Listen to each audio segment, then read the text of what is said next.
onde guiar-me, meu Senhor, eu seguirei por seu amor. É sua mão que me conduz, põe-me ferida sobre a cruz, guia-me sempre.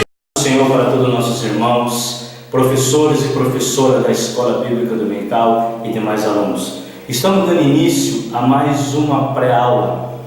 Estamos estudando o Evangelho de Lucas. O tema de nossa lição, do nosso trimestre, é Jesus, o homem perfeito. O Evangelho de Lucas, o médico amado. Comentarista dessas lições é o pastor José Gonçalves. Nós vamos estudar hoje, na segunda lição, o nascimento de Jesus.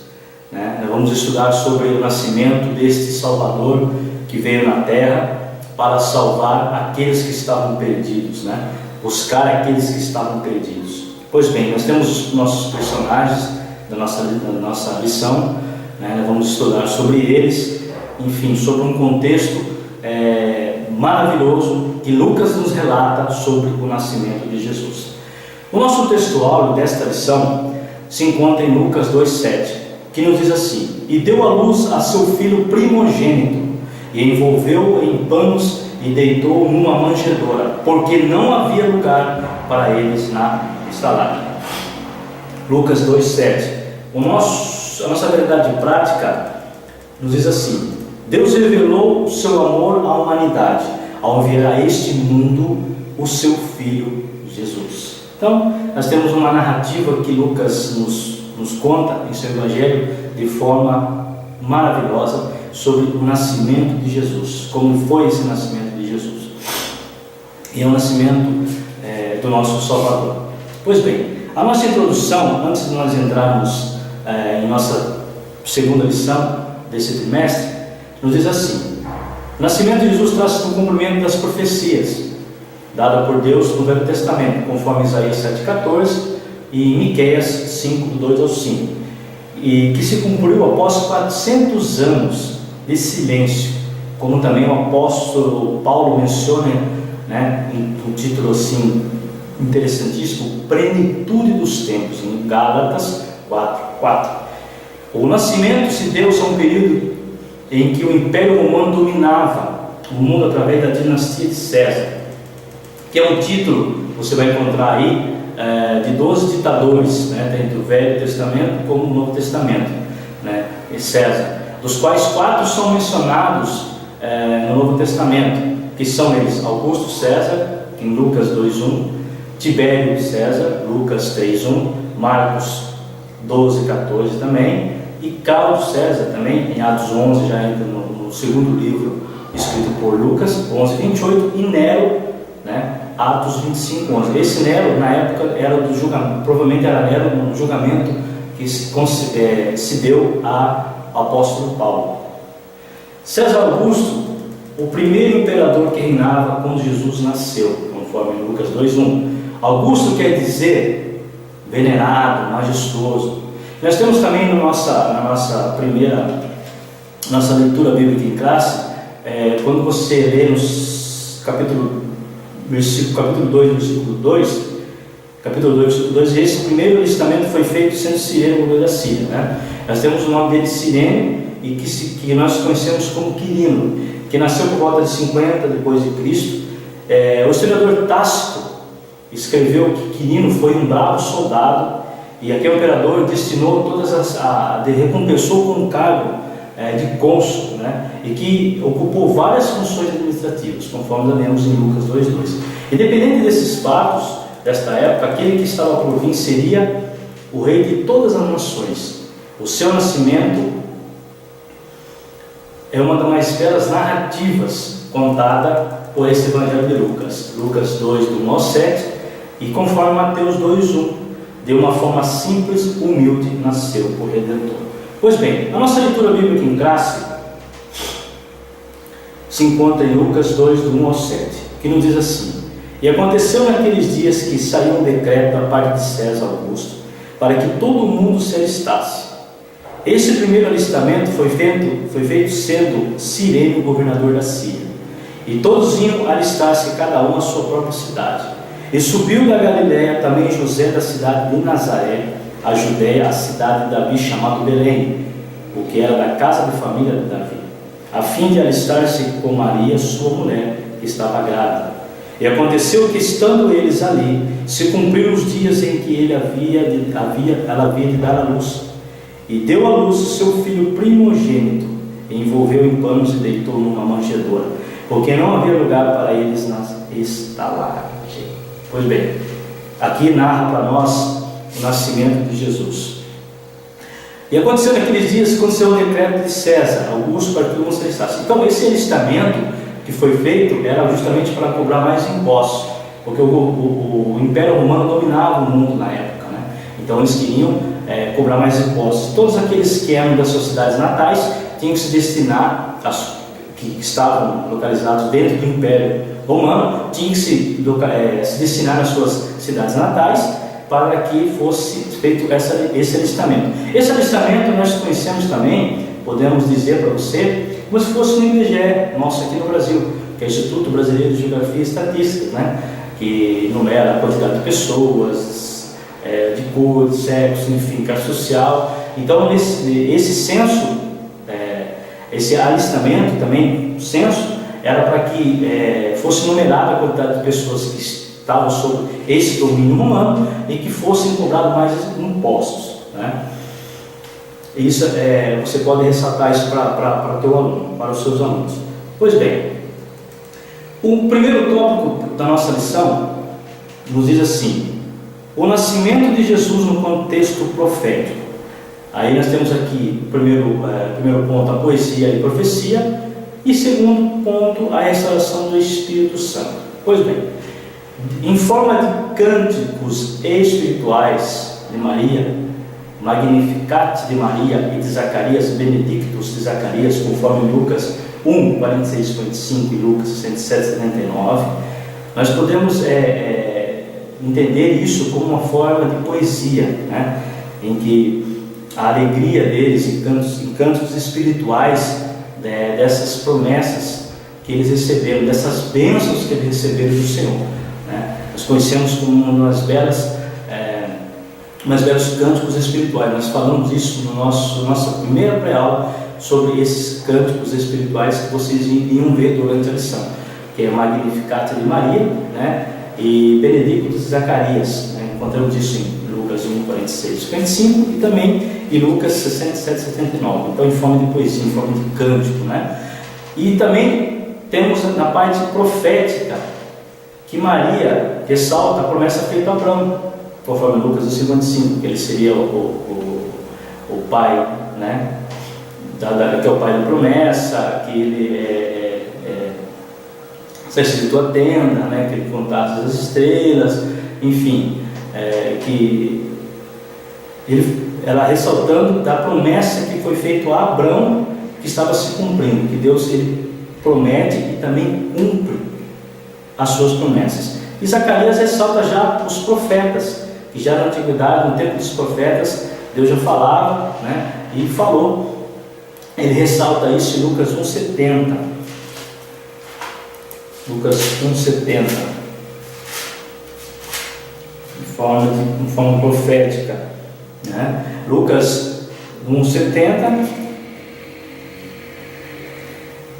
E como falou da boca dos seus santos profetas, desde o princípio do mundo. Então, desde lá para trás, né, Deus já falava com os seus profetas e foi se confirmando, né,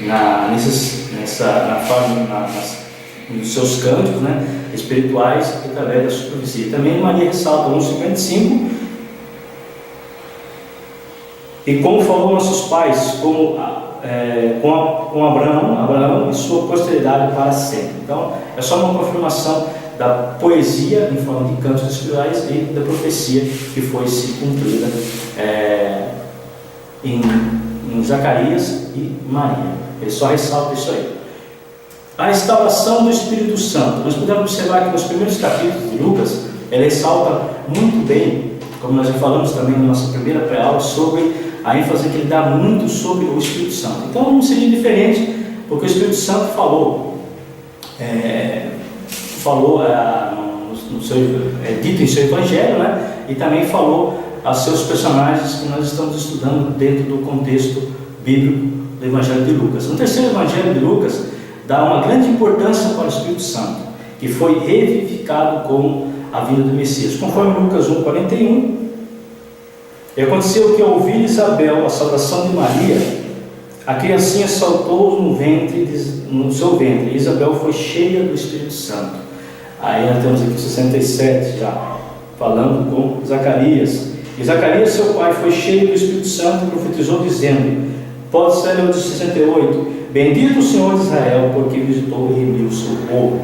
Aí nós temos aqui Lucas 2, do 25 ao 27, que fala para Simeão, né? Havia em Jerusalém um homem cujo era Simeão, e esse homem era justo e temente a Deus, esperando a consolação de Israel, e o Espírito Santo estava sobre ele. O 26, e fora-lhe revelado pelo Espírito Santo que ele não morreria antes de ter visto o Cristo do Senhor.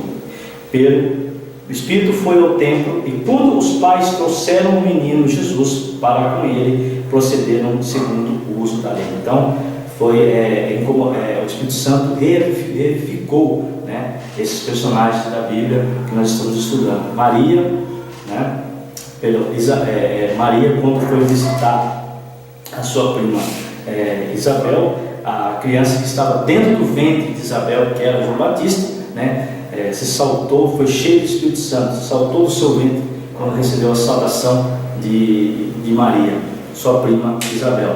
E também em Simeão, quando estava no templo, que era um homem temente ao Senhor e que recebeu o Espírito Santo, que o Espírito Santo mostrou para ele que ele não morreria, disse para ele que não morreria antes de conhecer aquele que seria enviado para salvar o povo de Israel e para também salvar toda a humanidade. Tópico 2 nos diz assim que no ensinamento, melhor dizendo, o anúncio do nascimento de Jesus. Aqui já começa o nascimento, mas antes do nascimento de Jesus teve um primeiro nascimento, que nós sabemos que é João Batista. Zacarias era sacerdote interiorano, conforme Lucas 1, do 5 ao 10, que pertencia à divisão de abadia. É interessante que esses sacerdotes eram divididos em 24 grupos cada, sendo que cada qual servia durante 2 semanas por ano, uma semana de cada vez. Um grande número de sacerdotes em cada grupo tornava necessário que os deveres dos sacrifícios matinais e vespertinos fossem designados por sorte, um método de discernir a vontade de Deus. O serviço mais desejado era queimar incenso diante do Senhor, e era escolhido desta maneira. Muitos sacerdotes nunca recebiam essa oportunidade. Zacarias e Isabel são descendentes de Arão, conhecido casal devoto e altamente respeitado na comunidade do templo por sua santidade. Eles viviam tudo o que Deus exige no Antigo Testamento. Perante seus companheiros, eles são inocentes, né? Interessante aqui que a história de Zacarias e Isabel, eles já eram avançados de idade, eles já não tinham uma idade para ter filhos mais, mas Deus ouviu a oração. Poderia ser a oração junto, não dentro do templo, porque a Bíblia não revela essa oração dentro do templo, se ele estava pedindo um filho para Deus, e sim, acho que devia ser entre ele e Isabel pedindo um filho, porque para os judeus da época, quem não tivesse filho podia ter um castigo divino, e não era bem assim, porque Deus mostrou o contrário. Deus deu para ele um filho que se chamou João Batista, que foi o precursor da vinda do Messias na terra. É interessante que o anjo aparece para Zacarias, conforme Lucas 1, do 11 ao 16.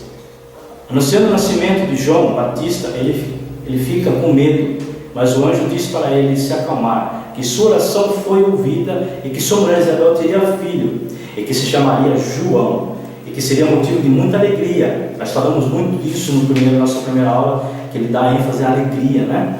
O seu nascimento, ele seria cheio do Espírito Santo, e que converteria muitos filhos de Israel. Voz que clama no deserto, né? Conforme nós também podemos ler em Isaías 40, do 3 ao 4, Lucas 3, do 4 ao 5. E segundo o que está escrito no livro das palavras do profeta Isaías, que diz: vós que clamam no deserto, preparai o caminho do Senhor, endireitai as suas veredas. Todo vale se encherá e baixará de todo monte o outeiro, e que tortuoso se endireitará, e os caminhos escabrosos se explanarão. Em Isaías 43, você vai ver também essa mesma narrativa. Então aqui fala da pregação de João Batista. 2. Do segundo tópico 2, diz assim: nós temos aqui esses personagens, né? Zacarias, nós falamos de Zacarias e Isabel. Agora vamos falar de José e Maria, né? Após 6 meses do anúncio do nascimento de João Batista, o anjo Gabriel visita Maria, que já estava noiva de José, conforme Lucas 1, do 28 até o 38, que diz assim para nós: e entrando o anjo onde ela estava, disse: salve, graciada, o Senhor é contigo, bendita é tu entre as mulheres. E vendo ela, turbou-se muito com aquelas palavras e considerava que a saudação seria esta. E disse-lhe então o anjo: Maria, não temas, porque achaste graça diante de Deus. E eis que em teu ventre conceberás e darás à luz a um filho, e pô-lo-ás o nome de Jesus. E este será grande e será chamado Filho do Altíssimo, e o Senhor Deus lhe dará o trono de Davi, seu pai, e reinará eternamente na casa de Jacó, e o seu reino não terá fim. Disse Maria ao anjo: como se fará isso, visto que não conheço o varão? E respondendo o anjo, disse-lhe: descerá sobre ti o Espírito Santo, e a virtude do Altíssimo te cobrirá com a sua sombra, pelo que também o santo que de ti há de nascer será chamado Filho de Deus. 36. E eis que também Isabel, tua prima, concebeu um filho em sua velhice, e esse é o 6º mês para aquela que será chamada estéril, porque para Deus nada é impossível. E disse então Maria: eis aqui a serva do Senhor, cumpra-se em mim segundo a tua palavra. E o anjo ausentou-se dela. Muito interessante esse ponto da nossa lição, que fala que o anjo Gabriel aparece a Maria, né? E diz que ela vai ser a mãe do nosso Salvador, né? É interessante que em Mateus 1, 18, né? Ele já conta uma história diferente da de Lucas, a Maria de Lucas. Ela fala que o anjo apareceu para José, né? Então Maria já estava, pelo casamento judeu, era durante 1 ano, o seu noivado e o seu casamento. Então ela já estava prometida a José, ela noiva de José, né? E José, no capítulo 1 de Mateus, versículo 18, ele já conta uma história para nós que José viu que Maria estava grávida, né? Que antes de se casar com ela, né? Ele já estava grávida. Então ele já não queria mais ficar com Maria, queria já sair, né? Queria largar ela secretamente. Então o texto do 18 até o 21, o anjo fala com José, que nos diz assim no 18: ora, o nascimento de Jesus Cristo foi assim: estando Maria, sua mãe, despojada com José, antes de se juntarem, achou ter concebido do Espírito Santo. Então José, seu marido, como era justo e não queria infamar, atentou deixá-la secretamente. E projetando ele isso, eis que em sonho ele apareceu um anjo do Senhor, dizendo: José, filho de Davi, não temas receber a Maria, tua mulher, porque o que nela está gerado é do Espírito Santo. E ela dará à luz a um filho, porás o nome de Jesus, porque ele salvará o seu povo dos seus pecados. Ainda interessante. Então, o anjo apareceu também para José, dizendo para que ele não se apartasse, não saísse, né? Não deixasse Maria, né? Não abandonasse Maria, e sim ficasse com Maria, porque era concebido pelo Espírito Santo que ele colocasse o nome de Jesus no seu filho. Pois bem, o nascimento de Jesus. E antes de entrarmos nesse terceiro tópico da nossa lição, nós podemos observar, né, de Maria, principalmente de Maria, a humildade, né? Maria foi agraciada, né, pelo Espírito Santo, né, pelo anjo. O anjo disse para ela no 28, entrando ela no anjo onde ela estava, disse: salve, agraciada, o Senhor é contigo, bendita és tu entre as mulheres. E vendo ela, turbou-se muito com aquelas palavras e considerava que a saudação seria essa. Então ela ficou assim: que saudação é essa? Agraciada, bendito és tu entre as mulheres, né? Nós temos que ter um respeito por Maria e jamais adorá-la, certo? O que nós entendemos, o que nós temos por entendimento, que Maria foi como nós nessa terra, mas que teve a incumbência de conceber o Filho, o Salvador. Não vamos entrar em detalhes sobre isso, tá? Não vamos entrar em discussão sobre isso, mas que Maria, ela foi uma pessoa muito importante, que nós devemos respeito sim a ela, mas não adorá-la ela como nós temos visto por aí. Isso é o ponto que eu queria que você, professor e professora, ressaltasse na sua aula. Pois bem, aí nós temos aqui a humildade dela. Ela foi muito humilde, porque ela recebeu. Ela podia muito bem falar: eu não quero receber, eu não quero conceber o filho de Deus, eu não quero, né? Mas ela teve humildade, porque ela era temente a Deus, ela andava os preceitos da lei, ela tinha a convicção também que o Messias viria, né? Ela tinha a certeza de que o que ela fizesse ali seria para a salvação de toda a humanidade, o que ela receberia, né? Porque no capítulo 1 de Mateus, 1:18, nós vemos que José, o seu marido, o seu esposo, já não queria, né? Ele queria deixar, porque para eles era vergonhoso. Antes do seu casamento, ela já está grávida, ela podia ser apedrejada, podia ser morta, então ele já queria sair. O anjo veio para ele em um sonho e disse para que ele não se apartasse, para que ele não saísse e ficasse com Maria. Isso é muito interessante você ressaltar para o seu aluno, meu querido professor e professora. O nascimento de Jesus e os camponeses. A nobreza dos pobres, 1, e 2, a realeza dos Messias. A realeza dos Messias. Interessante que nesta parte aqui, nós falamos que Jesus ele veio para os pobres, conforme 4:18, Lucas 4:18.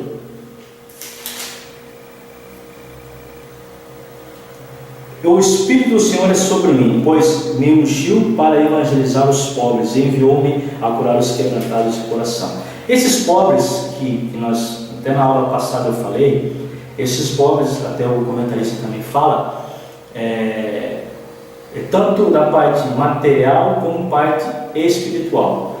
Mas é interessante que a parte espiritual ela prevalece, né? Ele veio para os menos favorecidos, aqueles que não tinham condições, né? Bens materiais, não tinha uma vida regrada, vamos dizer assim, né? Ele veio para esse tipo, porque ele veio para os humildes, ele veio para os menos desfavorecidos, ele veio para curar os leprosos, ele veio para as crianças, ele veio para ajudar aqueles que eram menos favorecidos, aqueles que eram jogados, vamos dizer, de escanteio, aqueles que eram menosprezados pela sociedade. E ele vem até hoje para isso. Se fala assim, mas eu podia vir pelo rico, independente da classe social, ele veio para salvar a humanidade. Independente se você é rico, se você é pobre, se você tem dinheiro, se você não tem dinheiro, isso não tem importância. Cristo, ele veio para os menos favorecidos. Nós devemos buscar a salvação. Isso é interessante. A nobreza dos pobres. Lucas narra essa passagem de forma que o nosso Senhor Jesus começa a se cumprir o seu propósito enviado por Deus aos pobres, conforme Lucas 4:18. A realeza do Messias, né? como nós já falamos aqui em 4:18, que ele veio para os pobres, conhecido aos pobres. A realeza do Messias. Jesus nasce em Belém, na cidade de Davi, conforme Lucas 2:4 e Miqueias 5:2, que fala que Jesus nasceria em Belém, na cidade de Davi. Possui também a realeza da descendência de Davi. Todos os camponeses receberam a visita do anjo, anunciando o nascimento de Jesus. Ele reforça a realeza do Messias. Aqui nós temos também, dentro desse versículo, no capítulo 2, do 8 ao 14, especificamente no versículo 14, canção das hostes angelicais. Podemos até ler Lucas 2, do 8 ao 14, que nos diz assim: como é anunciado, o anjo anuncia aos pastores, o nascimento de Jesus. Ora, havia naquela mesma comarca pastores que estavam no campo e guardavam durante as vigílias da noite o seu rebanho. E eis que um anjo do Senhor veio sobre eles, e a glória do Senhor os cercou de resplendor. E tiveram grande temor. E o anjo lhe disse: não temais, porque eis aqui vos trago novas de grande alegria, que será para todo o povo, pois na cidade de Davi vos nasceu hoje o Salvador, que é Cristo o Senhor. E isto vos será por sinal: acharás o menino envolto em panos e deitado numa manjedoura. Essa manjedoura, meus irmãos, que Jesus ficou, envolto aos panos, poderia ser um coxo, o lugar onde os animais comiam, E no mesmo instante apareceu com um anjo uma multidão de exércitos celestiais louvando a Deus, dizendo: glória a Deus nas alturas, paz na terra, de boa vontade para o homem. Aqui é os cantos angelicais, das hostes angelicais. 15 até o 14, nós lemos do capítulo 2, do 8 a 14. Aí temos aqui a glória de Deus nas alturas, paz na terra, de boa vontade para com os homens. Aí temos aqui o canção das hostes angelicais que foram recebidas nas alturas aí pelo nascimento do Messias. Jesus podia vir para os ricos, podia vir para as pessoas de uma classe social, porque os judeus esperavam um Messias político. Eles esperavam um governador diferenciado, porque como que Jesus ia combater as justiças sociais da tua época, sendo que ele vinha no mesmo grau do Império Romano, mas ele não veio no mesmo grau do Império Romano, ele veio para os pobres, para os menos favorecidos, e veio para os pastores que estavam arrebanhando, os seus rebanhos, guardando os seus rebanhos, e o anjo apareceu dizendo que eles tinham que ir para Belém para ver o Salvador, o Cristo, e assim foi que eles fizeram. O nascimento de Jesus e o judaísmo, olha interessante, o nascimento de Jesus, já nós encerramos já a nossa lição, no tópico 4, o nascimento de Jesus e o judaísmo. Então, nós temos aqui os judeus piedosos e rituais sagrados. Nós temos aqui a revelação do Messias veio aos judeus piedosos, como narra Lucas em seu evangelho. Ele veio para Zacarias e Isabel, conforme Lucas 1:6. E eram ambos justos perante Deus, vivendo impressivelmente em todos os mandamentos e preceitos do Senhor. Nós temos aqui para Simeão, nós temos já 25, 2 do 25 ao 26. Havia em Jerusalém um homem cujo nome era Simeão. Este homem era justo, temente a Deus, esperando a consolação de Israel. O Espírito Santo estava sobre ele. E foi-lhe revelado pelo Espírito Santo que ele não morreria antes de ter visto o Cristo Jesus. E se cumpriu isso. E a profetisa Ana, Lucas 2, 26 a 37. Estava ali a profetisa Ana, filha de Fanuel, da tribo de Asser. Esta era de avançada de idade, tinha vivido com o marido 7 anos desde sua virgindade, e era viúva de quase 84 anos, e não se afastava do templo, servindo a Deus em Jesus orações de noite e de dia. Então eles tiveram esse privilégio. Zacarias e Isabel eram temente a Deus. Simeão, também temente a Deus, esperava a promessa que foi feita, que o Espírito Santo disse para ele que ele não morreria antes, que o Senhor fosse revelado a ele. E a profetisa Ana, quando ela vê que estava ali frisando, quando ela já tinha uma mulher de 94 anos, e quando ela ouviu, né? Quando ela tinha vivido com o seu marido de 7 anos, desde a sua idade, e ela viu quase 84 anos e não se afastava do templo, servindo a Deus em jejuns e orações, né? Então, mais ou menos, aí depois no 38 ele fala: e sobrevindo da mesma hora, ela dava graças a Deus e falava dele e de todos os que esperavam a lição. Então, ela podia estar perto ali ouvindo, né, a Simeão dizer isso, né? E ela confirmou, que o Espírito Santo confirmou para ela, falou também que o Messias era o filho de José e de Maria, Jesus. Aí os rituais sagrados, já no finalzinho da nossa lição, rituais sagrados. Lucas coloca dentro do seu contexto histórico os rituais sagrados dentro dos preceitos do judaísmo, que Jesus cumpriu toda a lei de Moisés, conforme Lucas 2, do 21 ao 24, né? Fala da circuncisão de Jesus, né? Que após 8 anos de vida ele tinha que ser circuncidado conforme a lei do judaísmo, conforme os preceitos judeus, né? E quando os 8 dias foram cumpridos para circuncidar o menino, foi lhe dado o nome de Jesus, que pelo anjo lhe fora posto antes de ser concebido. E cumprindo seus dias da purificação, segundo a lei de Moisés, o levaram a Jerusalém para apresentar ao Senhor. Segundo o que está escrito na lei do Senhor, todo macho primogênito será consagrado ao Senhor. E para darem oferta segundo o disposto na lei, o Senhor, um par de rolas ou de pombinho. Então, após, né, esse sacrifício, para levar ele para circuncidar, né, era sacrificado esses 2 animais aqui, né, ou um par de rolas ou de 2 pombinhos. Né. Nós entendemos a humildade, né, a simplicidade desse sacrifício, e Jesus teve como sacrifício por nós na cruz do Calvário. Pois bem, meus irmãos, professores e professoras dominicais e demais alunos e vocês que me assistem, Jesus nasceu numa época em que o Império Romano dominava. Nós entendemos que esse império é um império que foi um império que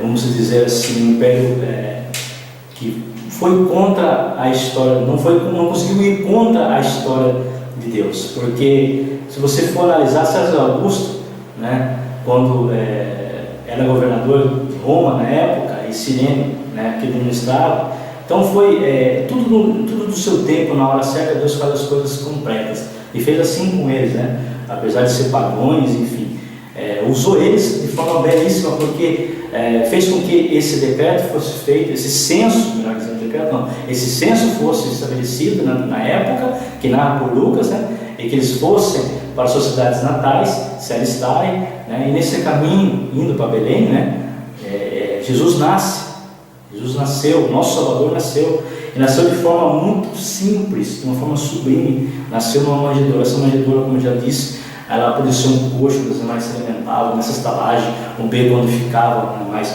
porque a cidade poderia estar cheia de gente, cheia de pessoas para se alistar, e José não conseguiu um lugar adequado para se acomodar com a sua mulher grávida, com Maria grávida. Então achou um lugar na estalagem, onde tinha os animais, né? E ali nasceu o nosso Salvador. Não devia ter alguma coisa para se cobrir, envolveu em panos, né? Um pedaço de panos que ela envolveu o nosso mestre. Então é tudo simples. Jesus, ele nasceu de uma simplicidade. Ele veio para os pobres, para os menos favorecidos, né? Isso é muito interessante. E não esse nascimento que nós vemos hoje em pleno século XXI é um nascimento que é fora do contexto bíblico. Por que é fora do contexto bíblico? Porque é um Jesus do comércio. É um Jesus em que as pessoas chegam no Natal, final do ano, lembram-se de Jesus, lembram-se do nascimento de Jesus, lembram que Jesus morreu na cruz do Calvário, mas durante o ano inteiro não se fala em Jesus. Durante o ano inteiro desprezam o nome de Jesus. Você tem que ressaltar isso para o seu aluno, meu querido professor, e minha querida professora, e você que me assiste por esse canal, que Jesus nasceu, independente se nasceu 4 ou 5, né, depois de Cristo, antes de Cristo, melhor dizendo, né, independente disso, independente se ele nasceu nessa época, 4 ou 5, não interessa. O importante é que ele nasceu, ele veio para redimir os nossos pecados, morreu por mim e por você na cruz do Calvário, né?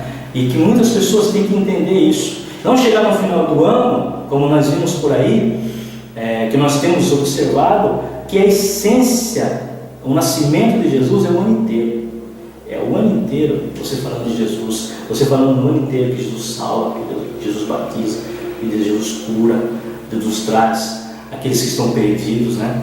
Então você tem que ressaltar isso para o teu aluno, para os seus alunos, professores, que a essência de Jesus, o nascimento de Jesus é primordial e que tem que ser comemorado todos os dias. Não deixar um Jesus, como até o comentarista pastor José Gonçalves fala no seu livro, né, com um Jesus da mercadoria, né? Chega no final do ano, as lojas são completas de coisas que falam, que representam, né, vamos dizer entre aspas, o nascimento de Jesus, né, que é na verdade um comércio, é comercializado. O nome de Jesus não tem que ser comercializado. O nome de Jesus, o nascimento de Jesus tem que ser apresentado, tem que ser tratado de forma que a Bíblia nos ensina, que a Bíblia nos traz, para que nós possamos entender. E vamos deixar um versículo para os irmãos,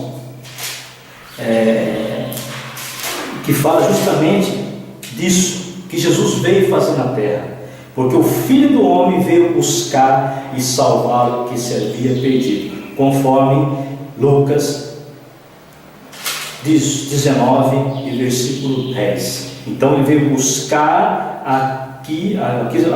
veio buscar e salvar o que se havia perdido. É isso que tem que ser entendido no nascimento de Jesus. Irmãos, muito obrigado por nos assistirem.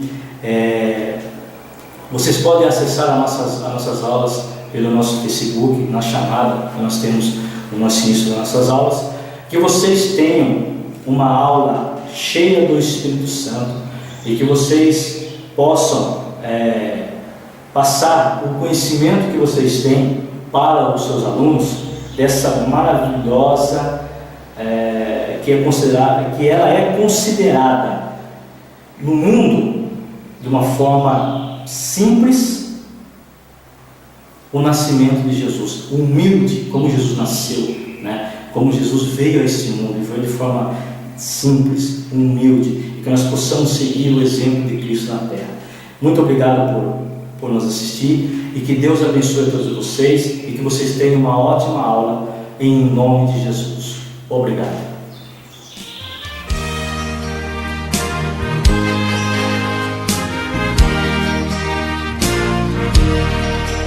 Onde guiar-me, meu Senhor.